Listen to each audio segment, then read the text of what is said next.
everyone, my name is Josh and welcome to WHIMs. And today I'm going to be doing my review, my much anticipated return to Inside Number 9 with the review of Boo to a Goose, which is the very first episode of Series 9. And I have to say this particular episode was really quite a wonderful return to form for Steve Pemberton and Reece Shearsmith. So the plot of Boo to a Goose is it follows a group of passengers on a underground train carriage, the 9C train carriage, and they're going to an unknown location, but for the most part they end up getting almost stranded in the middle of the tunnel. The train just stops dead, and these passengers start to essentially get rowdy and really, confrontational when a woman's bag is stolen. So we have our main characters, Gary, Edith, Cleopatra, Elena, the nurse, a homeless person who doesn't give his name, a guy called Harold, and another man called Raymond and Binks, who is a physicist teacher at a grammar school. So all these different characters are in this one place, and when Elena's bag is stolen, tensions begin to rise. And what makes this this particular episode very impressive is it starts off kind of almost like as a morality play, where it's kind of like, oh, okay, who should be, held under suspicion? Which sort of people should be held under suspicion? Was it a simple case of it being an accident, or was someone actually, genuinely intending to steal this person's property? So all these different questions start to come into the forefront of this particular narrative, where all these characters seem to be on different sides. With the character of Cleopatra, she immediately starts to have issues with the character of Raymond Binks, who comes across as almost like a very kind of up himself, very authoritative figure, and instantaneously they don't like each other. They really do get on each other's nerves, and at first people think that he's a member of this sort of, governmental police squad, essentially. But in reality, this particular episode is effectively just about these groups of people trying to decide who took the bag and how did that all happen. But what really comes to the surface is basically a major question of what does it mean to have an opinion in today's society. And in many cases, this could be Steve Pemberton and Reece Shearsmith's critique on cancel culture and the idea of essentially, having these people basically judge people for what they believe or what they think and how they feel, rather than actually kind of judging them on their own merits in terms of their general philosophies and things like that. So there's all these different things at play here. But what I really like about this particular story is it just is really funny. Like, the gags just keep coming a mile a minute. And I really like that. I really like the fact that this particular episode does have a certain degree of darkness, but there is also that characteristic, dark humour that Steve Pemberton and Reece Shearsmith are able to do so incredibly. And I really do think that this episode was really fun. This was an episode where I do actually have to say, I kind of broke my own rule with this one, because usually I watch an episode of Inside Number 9 twice. My first viewing is to get my initial impressions out of the way, and then my second viewing is when I usually make notes. But I made notes on the episode twice, effectively, because I watched it once on my initial viewing, and then as soon as it was over I immediately went back and watched it again, and then the very next day I slept on it, and then I went to go out and do some chores, and then run a few errands, and then I came back and then I rewatched it again for a third time so that I could properly make notes again. And what I really like about this particular episode is there are little clues to what's actually going on in this particular story, because the main character of Harold starts to talk about how a couple of people got stranded on a train once, and they actually ended up not getting very far, and the authorities couldn't get to them, and eventually they had to resort to cannibalism.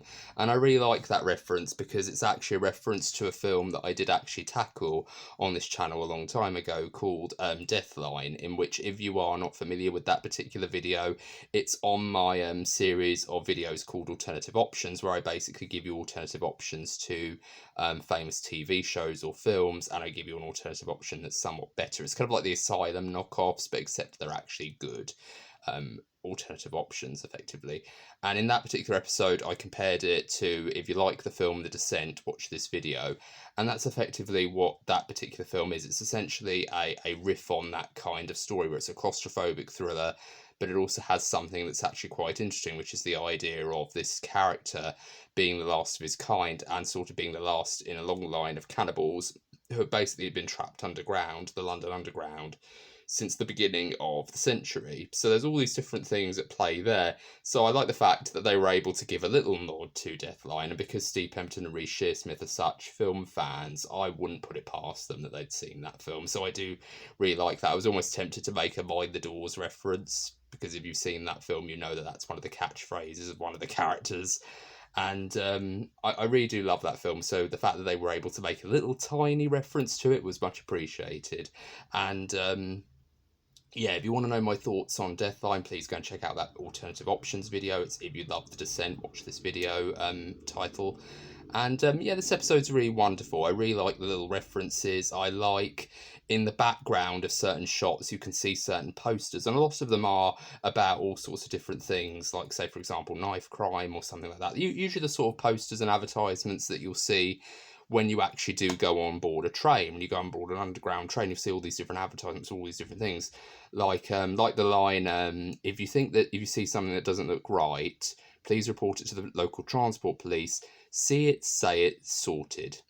And but instead of doing that, you'll see posters like, there was one with kind of like almost a parody of the Black Mirror logo, where there's actually a shattered windscreen with the words, if the law isn't fixed, don't break it. And I really do find that really interesting, because that's an interesting play on, you know, if it's not broke, don't fix it kind of thing. It really is quite an interesting riff. So I like the idea that they do give you these little hints about, you know, that there is something else going on here besides it just being a very standard morality play of who's to blame, who's on the wrong side, who's on the right side kind of thing, to really give you your own different point of view. What was very interesting about this particular episode is all these characters have something to hide. But what's very interesting is it does take place in our reality, kind of. You think at first, because they do reference things like, you know, going to the theatre, and they reference things like The Crown and what have you, and all these other, you know, films and TV shows that we're aware of. And then Raymond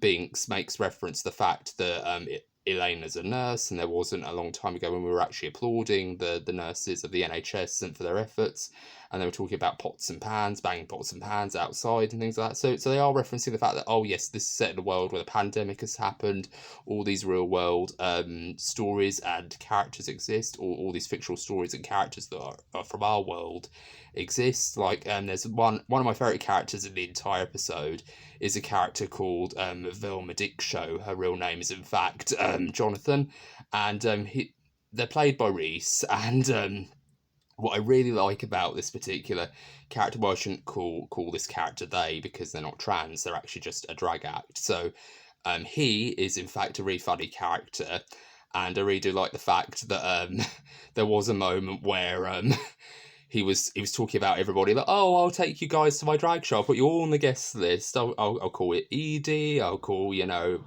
Gary, I'll call, you know, Elena, I'll call Harold, I'll call all of you, and sorry, I didn't get your name then. He goes, I'm not giving you my name. And he goes, oh, sorry, I thought I was going to Columbo in there. I really love little moments like that with this character, and I just really think that he was the best part of the entire show for me, because he really just had a lot of really funny lines. Like, say, for example, there's a scene where he's doing the crossword, and he says to Raymond goes to him, can I have my crossword back, please? And he goes, oh, I got frock, unsurprisingly, and I wanted clock, and I wanted cock as well, but there was only two C's. and I really like the way Steve Pemberton plays that. But I just really love this this very dark episode about, you know, what it means to have, you know, opinions, and what it means to be on different sides of things. And in a way, this kind of feels like Steve Pemberton's answer to cancel culture, the idea of essentially having opinions which, while you can still have them, to other people it might not seem like a very okay thing to have. And there's even this very wonderful conversation that Edie and Gary have when they are sitting together on the train, where he basically goes, she goes, I don't like that man, he's a bit of a bully, in relation to Raymond Binks. And she goes, well, why do you think so? And he goes, well, we're all our own people. We all have our own opinions, and I don't like the fact that he's bullying this guy because he thinks he's got something to hide. And he goes, well, we all have our own opinions after all. And then Gary goes, well, yes, we might do, but we don't just go round and say it to every single Tom, Dick, and Harold, do we? And I really like that, and I like the fact that there is also a little bit of an interesting hint to the twist of this episode, in where Edie says, "What happened to you, Gary? Like, you used to be a real firebrand. Like, I remember when you had that issue at work. You were the first one to lead your team out on strike, and you had your foghorn, and I was serving you soup in a ladle." And he goes, "Well, those were different days." And she goes, "We shouldn't all keep quiet and conform to a certain law because we're wanting a quiet life." And Gary says, "Well, there's nothing wrong with that, is there?" And I really do like that because it does give you a little hint of what's to come. It's almost like their version of a sort of a dystopian society, because there is a bit of a twist with a lot of classic Inside Number 9 episodes. That's pretty much the trademark of every good episode, where there's always a twist to the tale. And in this particular episode, it turns out that if you try to become what's known as a disruptor, you get held under the attention of a societal monitor, and this strange passenger who seems to have this bag that Raymond Binks wants to look into. He turns out to be a guy who, his original identity was supposed to be that he's sort of like this conspiracy theorist. He has very scruffy hair. He has a long beard, and he's kind of very very tetchy and very kind of finicky and very kind of nervous, very twitchy and looking around all over the place. But then he'll reveal that he has a hidden agenda, which is where he kind of says that, oh yes, the government's watching us. They're looking at us all the time. They're watching our every move. And he's like a huge stereotypical conspiracy theorist. But then the very interesting twist is he is, in fact, a part of the government. He's trying to, monitor these people for, having these different beliefs and making these different stands and all these different, opinions, all these different, points of view. So that when people try to stand up for what's wrong with the system, they end up becoming, shall we say,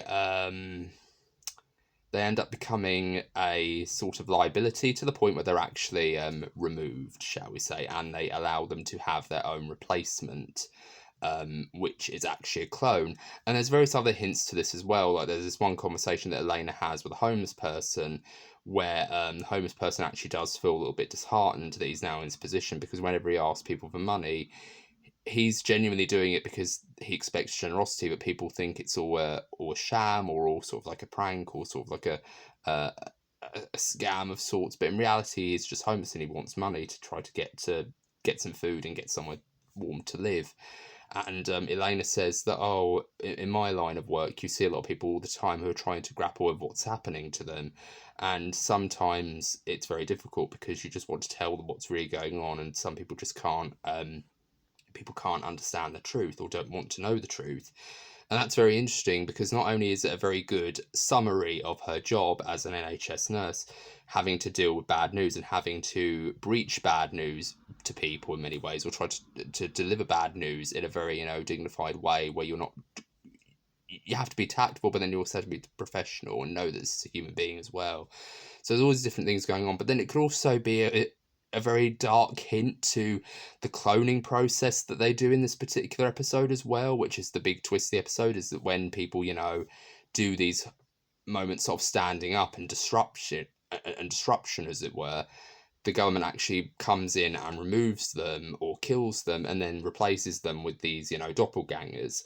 And I really do like that aspect. I like the fact that, the doppelgangers are literally just blank canvases, and it's just what the main character is able to do, what the companions are able to do, that really kind of gives them familiar. And so like, oh, you'll we'll hold hands, and that will show that we're a couple, or we'll have a talk with one another, or sometimes it'll be just the homeless person just sitting in the corner waiting with his cup or something like that. And I really do like that. But I also really like one final point that I have to make before this episode before I wrap this up, because I don't really feel like I'm actually giving this episode justice, but I do feel like this episode was brilliant. This was such a well-written episode because the dialogue is very clever. I really do like the fact that all these characters have their own little moments where they are talking about, this little hidden world that they're into, but then they're not really kind of saying it in a way that actually makes you think, oh yeah, this is meant to be taking place in a different world. It's not like in, say, for example, an episode of Monsters where there's an episode called Mannequins of Horror, where the main character says, oh, these things come cheap on the black market. They don't have any lines like that. They always feel like if you were to talk about any of this, it does feel like it could take place in the present day. But what's very interesting is that they really do this wonderful thing where it does have a double meaning once you know the twist. And Steve Pemberton and Reece Shearsmith have done it again. I really do feel like this episode is a massive, massive, massive achievement on their part, because they're able to essentially take this very kind of, a lot of people could argue they have done this before, but in many ways, in the sense that it all takes place on a train. But here's the thing, with La Couchette, which is the second opening episode of the series, that was taking place on a sleeper train, whereas this is just a train carriage, an underground train carriage. And I literally thought it was going to be like a thriller, like a very standard, almost like Deathline or 2004 Creep type story, where, this very weird person's down here in the underground and essentially, doing these horrible things. But in reality, I'm actually quite happy that they didn't do that. I'm glad that they did something, much more interesting and much more inventive, and that they're able to have these very good cast of characters. And what I really like is that it feels like an Inside Number 9 episode, in the sense that every opening episode feels like an ensemble, with every episode with Sardines, with La Couchette, with The Bill, and all these other episodes. They always feel like ensemble pieces where they really do feel like they're just pulling out all the stops and including all these different actors, all these different great, big names, so that they can tell these interesting stories. And this episode was really fantastic. I really like the fact. And also, I want to reference, before I sign off on this episode, because we're now at 17 minutes and I don't want to go over 20 minutes. So I want to say, just before I sign off on this video, I really do love this episode. It's fantastic. But one of the things I also want to bring up is there is this moment before the disruptors are knocked out with the gas, where Edie says, "Gary, what's going on?" And Gary goes, "It's all right, Edith. It's not going to be painful. It won't hurt."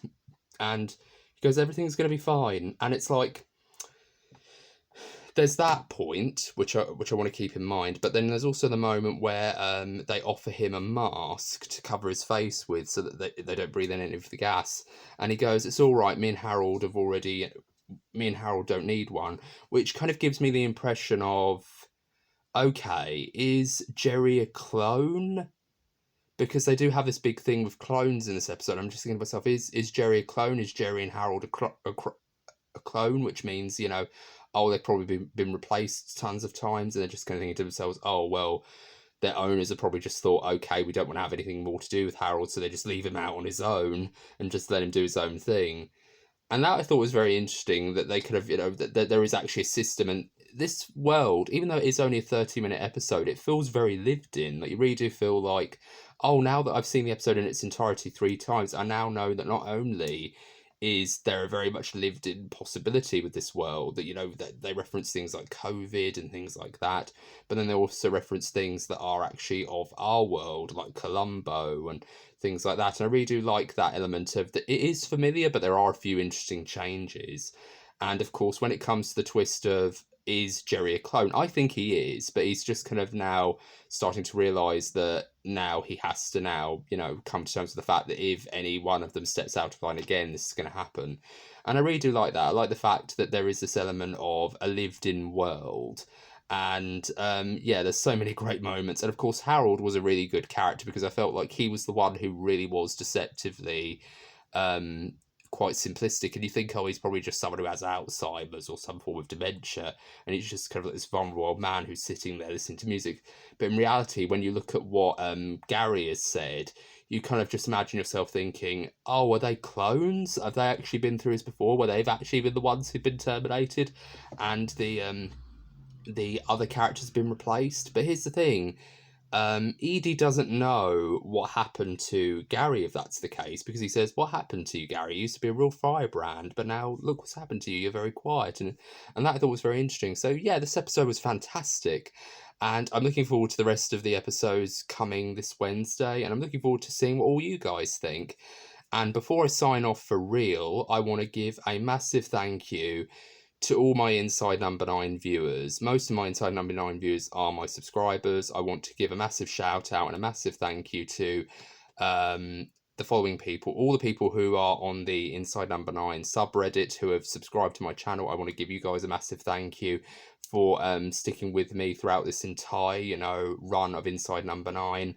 I want to give a massive thank you to YouTubers like Wheelin, Enchanted Essays, and Soul Foodie 1, and Clack of the Geek, Unleash the Ghouls, Connor and the gang from Unleash the Ghouls. You guys have all been very fabulous, and you are absolutely wonderful people, and I just want to say a massive thank you to you guys for leaving comments and subscribing to my channel and giving me your thoughts on this particular episode and subscribing to my videos. I really do think that's a massive, massive, massive compliment, so thank you all very, very much. And I hope you guys stick around for more content that I'll produce in the future, because I've got a ton of stuff planned after Inside Number 9's finished.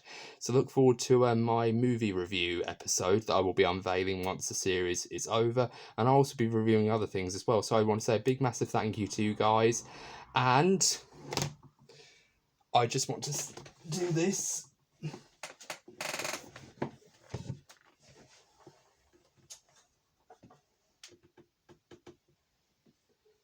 Give a massive thank you to Steve Pemberton and Reece Shearsmith. Thank you guys so much for such a wonderful TV series, and I wish you guys all the best of luck in the future when this show's over. Thank you all very much, and good luck with the stage show. So thank you all very, very much. This has been Joshua from Scorn Interesting Musings. Sorry for that brief delay, but I want to know what you guys think of this episode. Let me know down in the comments, and are you looking forward to the rest of the series? I hope you're all doing very well. This has been Joshua from Scorn Interesting Musings. Take care, bye-bye for now.